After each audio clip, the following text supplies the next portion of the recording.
Hello and welcome to the online English classes. Today we will again start with the explanation of the rest of the part of the story, that is the third level. So children, we are discussing about the illusions the man named Charlie was having. So we were on the part when the man named Charlie, he visits the he visits the place named Galesburg, Illinois, and he is very happy. And he has spent his childhood time there, and he wishes to go back there as told by his grandfather, and he loves the place. And he feels that it was the more peaceful times than of today's world. That time the world wars didn't take place, and everything was so peaceful and so calm and composed at that time. So here he says is the clerk figured the fare. He glanced at my fancy hatband, but he figured the fare. I had enough of for two coach tickets one way. But when I counted the money and looked up, the clerk was staring at me. He nodded at the bills. Nodded means he was just nodding, means moving the head up and down, and he was just watching the man Charlie, uh, counting the money that he had to pay the fare of the this train and all.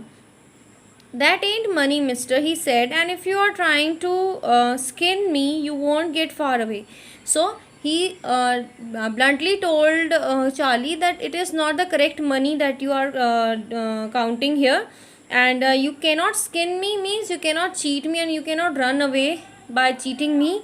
And he glanced at the cash drawer beside him. Of course, the money was old style bills, half again as big as the money we use nowadays, and different looking. So now he realized, and when he looked at the drawer, he found that the money was obviously wrong, and he couldn't use that money for paying the fare of the this train. So what he did is, I turned away and got out fast.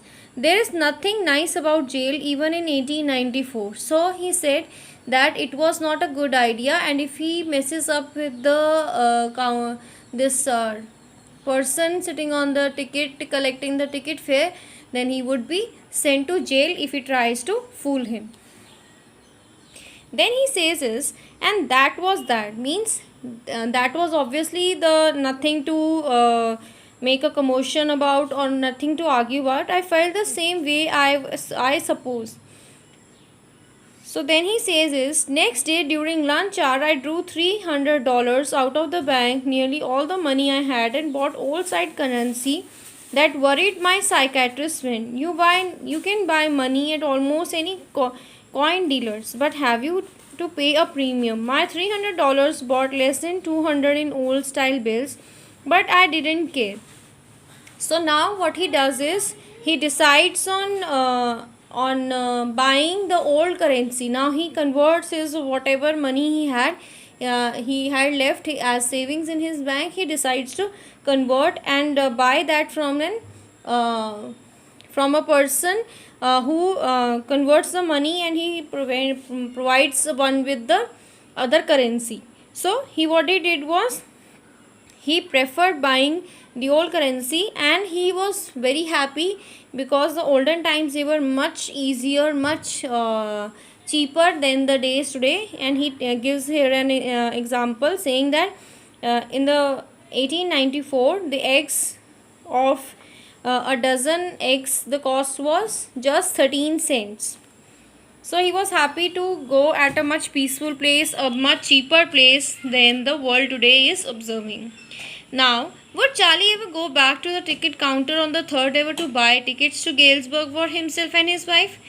Now, then, this is the question put up by the NCRT people for you people. If you guess that he would be able to go to Galesburg, Illinois, no, I think that was his imagination. All these things are imaginations. They are not. They are fantasies of one's. But I've never again found the corridor that leads to the third level at Grand Central Station, although I have tried often enough. So though he tried, but he could not find the third level ever again. He went. Lucia was pretty worried when I told her all this and didn't want me to look for the third level anymore.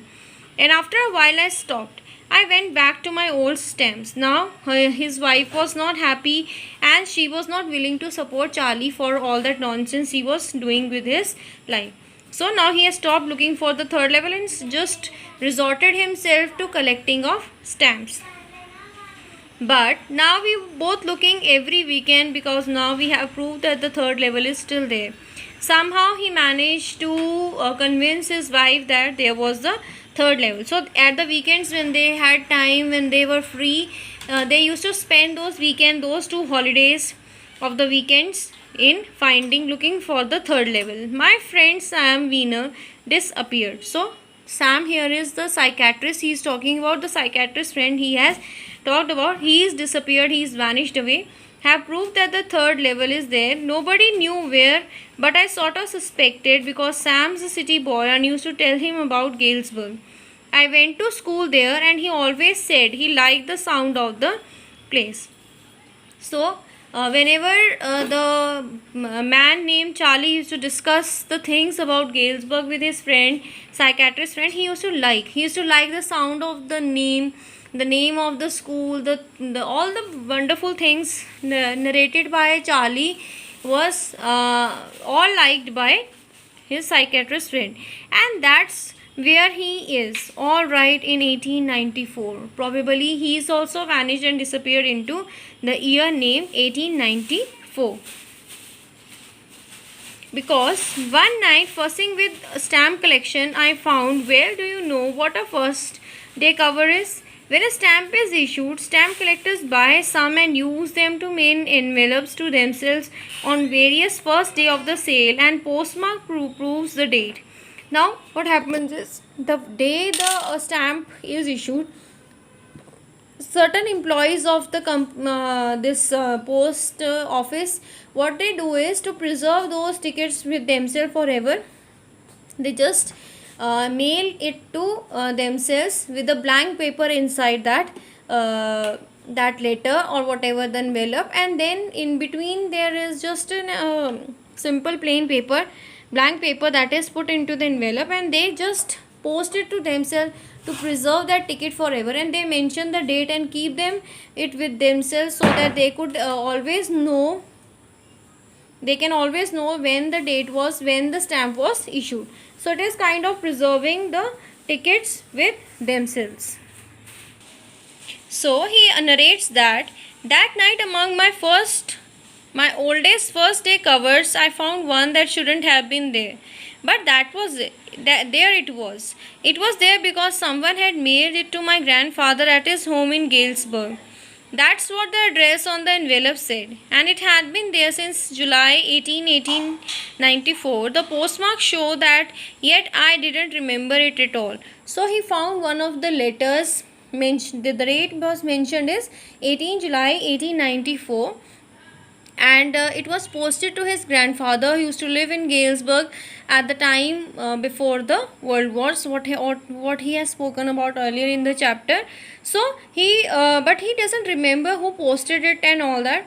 The stamp was 16-cent, dull brown, with a picture of President Garfield.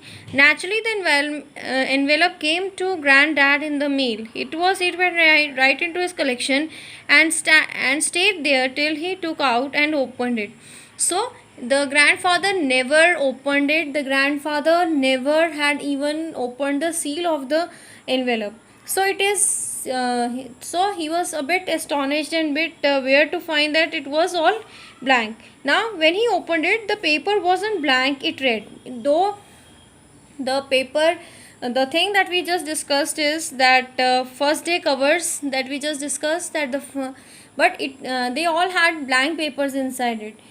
So when he opened it, it was not posted, it was not a blank paper, but there was something written in it, and it read like 941 Wilbur Street, Galesburg, Illinois, July 18, 1894.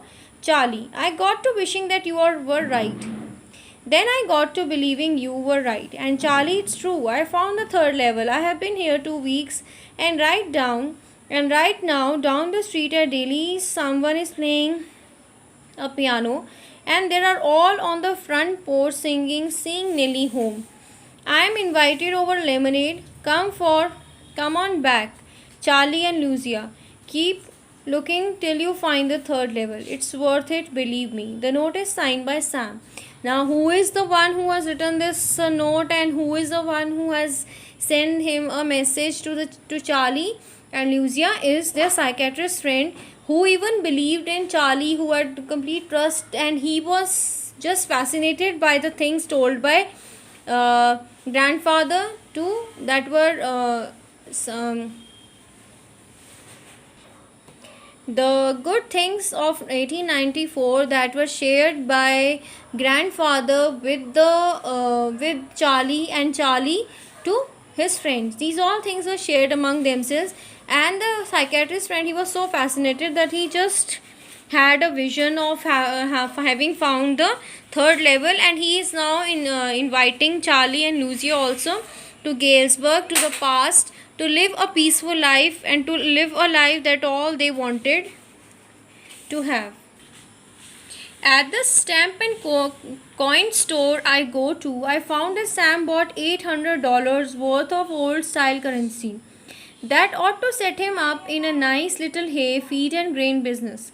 So when where he used to buy the old currency, that store where he used to get the old currency and the old coins, he then visited that place. Then he got to know that his psychiatrist friend Sam had bought $300 old currency.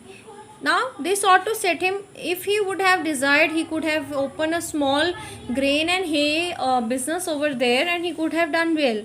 But he didn't do that. He always said that what he really wished he could do, and certainly cannot go back into his old business. Not in Galesburg, Illinois in 1894. His old business, why? Sam was my psychiatrist. So, other than being comfortable in his business that he was doing, that he was just a psychiatrist, he was treating people of the difficult situation they were going on, he preferred to have a small hay and grain business that he could do comfortably, and he could earn well, and in a peaceful life that he could lead. Was he was happy with his 1894 old style living, and he preferred escaping into a world that was more easier, more comfortable, war free, peaceful times. So he preferred doing that kind of business, because he was fed up of all the things that he was doing. He was taking care of mental health of people, and making them comforting them. It was more difficult rather than living a better life in 1894. So children, this was about the chapter, that is chapter the third level by Jack Finney. Thank you.